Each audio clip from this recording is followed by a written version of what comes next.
I knew something was off the moment we pulled into the gravel parking lot.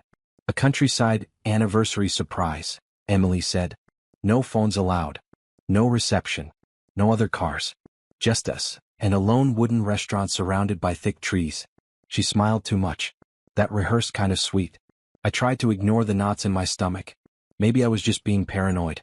Inside, the place smelled of aged wood and garlic. A soft tune played from a radio. The only waitress, a woman with tired eyes and chipped red nails, greeted us stiffly. Emily ordered wine before I could even sit. Halfway through the bread basket, Emily stood up to powder her nose. That's when it happened. The waitress returned, but instead of more water, she placed a folded napkin near my hand. She didn't look at me. Just whispered low enough I almost didn't catch it. Run. Use the back exit. Don't look back. I blinked. What? She was already gone.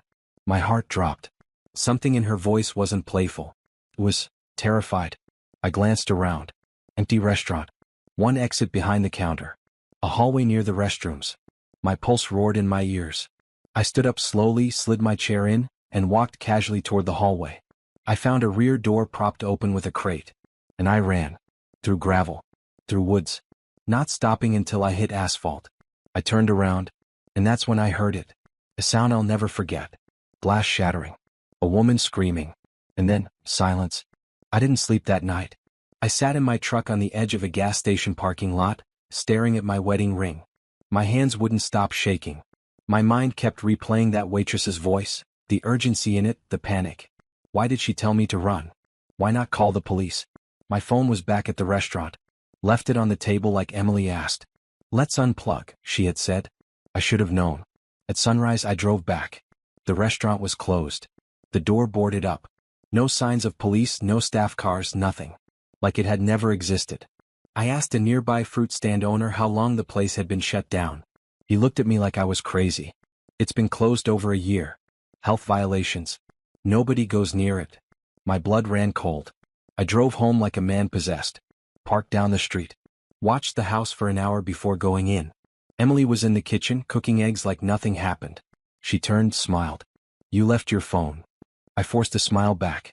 Yeah, crazy night. She studied me. Everything okay? I nodded. But in my mind I was screaming. Later that evening I went online. I searched property records. I searched Emily's phone records, credit statements. I dug like a man desperate for air. And when I checked the surveillance feed on our doorbell cam, the one Emily didn't know I installed, what I saw made my blood run ice cold. I watched the doorbell footage on a loop.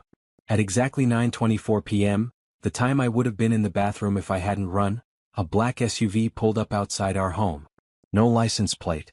Headlights off. 3 men got out. 2 wore gloves. One had something in his hand, shiny, long. A crowbar? They stood at my front door. Waited. Emily didn't answer. Not at first. Then, the door opened.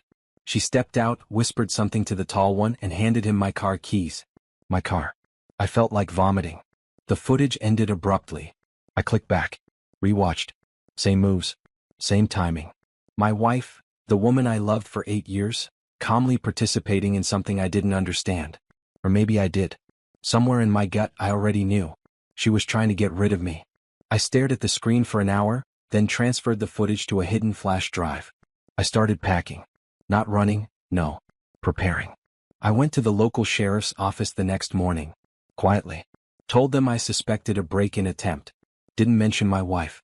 Just asked for extra patrols. They said they'd keep an eye. I doubted it. But I wasn't counting on them. I was counting on what I found next, in the attic. Something Emily didn't know I kept. And that one item changed everything. I hadn't touched the attic in years. Dust coated everything. Holiday decorations. Boxes of old baby clothes. But behind the insulation, tucked into a compartment I'd built myself back when Emily and I were still renovating the place together, was an old fireproof case. Combination locked. I cracked it open with shaking hands. Inside was the contract. A signed document Emily made me shred after we first married, or so she thought. It proved I owned the property before our marriage. My parents left it to me. And the prenup? Also unsigned by her. She always said we didn't need it. We'll never be the type of couple who worries about money, she had whispered. Right. I also found a flash drive. The one I used to store old client files from my short time as a private investigator. I hadn't worked a case in years. But now, that part of me was wide awake again. I made a list. Step 1, surveillance. Step 2, bait. I installed a camera near the garage, another in the kitchen, and one inside the fake air freshener in our bedroom. Then I waited. Waited while Emily smiled sweetly each morning. Kissed my cheek. Cooked dinner. Watched her shows like nothing was wrong. But her phone habits changed. She whispered more. Smiled at texts. Until I finally caught the name. Aaron. The man she used to date. And when I saw what they planned next, I stopped breathing. It got worse. The texts between Emily and Aaron weren't just about meeting up. They were about me. About the money she wanted access to. About what I might do if I ever found out. About how hard it was to keep pretending every night. But then she wrote something that froze my blood. He's too smart to kill directly. But if something happened to the brakes again like last time? Again. They already tried once? My memory went sharp. Last winter. Emily had begged me to take her car on a snowy day. I crashed into a pole when the brakes failed. It never felt right. Mechanics blamed salt corrosion. Now it made sense. The second attempt was supposed to be our anniversary. But they didn't get the chance. I copied the messages, screenshots, recordings, and saved it all to a backup drive. Then I mailed one copy to my lawyer under the label Property and Divorce Materials. No details. Just insurance. And that's when the idea hit me. The kind of revenge you don't scream about. The kind that cuts deeper than betrayal ever could. She wanted to play with lives? Fine. I'd use truth like a scalpel. But first I had to bait the trap.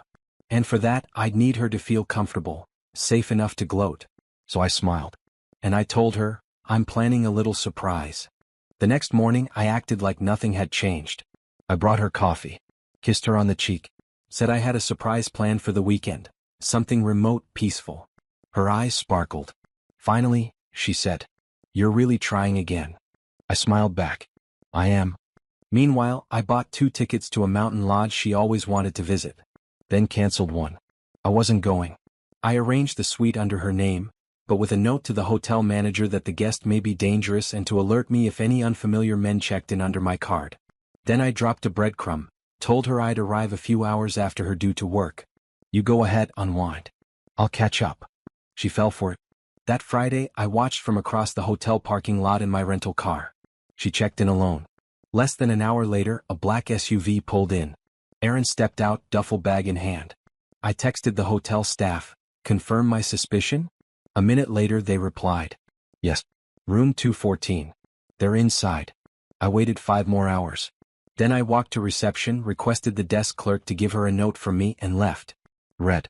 Smile. You're on camera. And I'm already home with your attorney? I didn't return home that night. I went to my sister's. She's the only one who ever told me, that woman doesn't look at you like someone she loves. She looks at you like a plan. I didn't want to believe it then. Now I couldn't ignore it. By the next morning, I had screenshots from the lodge's hallway cameras. I had timestamps of Aaron entering. Proof they signed the minibar receipt together. Everything I needed, from 2 states away. I emailed her lawyer before she even got home. When she walked through the front door on Sunday evening, I was already gone. My side of the closet was empty. The framed wedding photos, gone. The only thing I left was a red envelope on the kitchen counter. Inside, a printed copy of the hotel receipts, a USB with the camera footage, my signed divorce papers, and a post-it note that read, "This time I'm the one who left early." I blocked her number. Sent a formal letter to her mother's house stating I no longer consented to contact, and I wasn't paying the remainder of her car loan. It wasn't just revenge. It was freedom. But there was one final thing I had to do, for myself and for the waitress who saved my life. Because what she told me the next day was something I couldn't ignore. 3 days after the divorce papers were served, I visited the waitress. Her name was Marissa. She lived in a small rented studio above the restaurant. When I asked her why she helped me, her eyes filled with something between fear and guilt. "She brings men here often," she said quietly. I wasn't supposed to say anything. But when I saw how you looked at her, like she was your whole world, I just couldn't let her do it again. I thanked her. And I meant it. She didn't just save me from betrayal. She gave me my life back. And I didn't waste it. Over the next few months, I quietly built something new without her. I bought a smaller apartment. Paid off my car. Learned to cook. Got promoted. Meanwhile, her life imploded. Her soulmate Aaron? He ghosted her 2 weeks after I left. She tried crawling back. Messages, emails, even sent a bouquet to my office. But I never responded. Not until I saw her standing outside my apartment one rainy evening. Soaked, mascara running, voice trembling. Please? I made a mistake. I opened the door halfway. Handed her a single sheet of paper. It was the final court approval of the divorce. Below it I had written, no more anniversaries. No more exits. No more me. Then I closed the door, slowly, quietly. And this time, she was the one left standing outside. In the cold. Alone.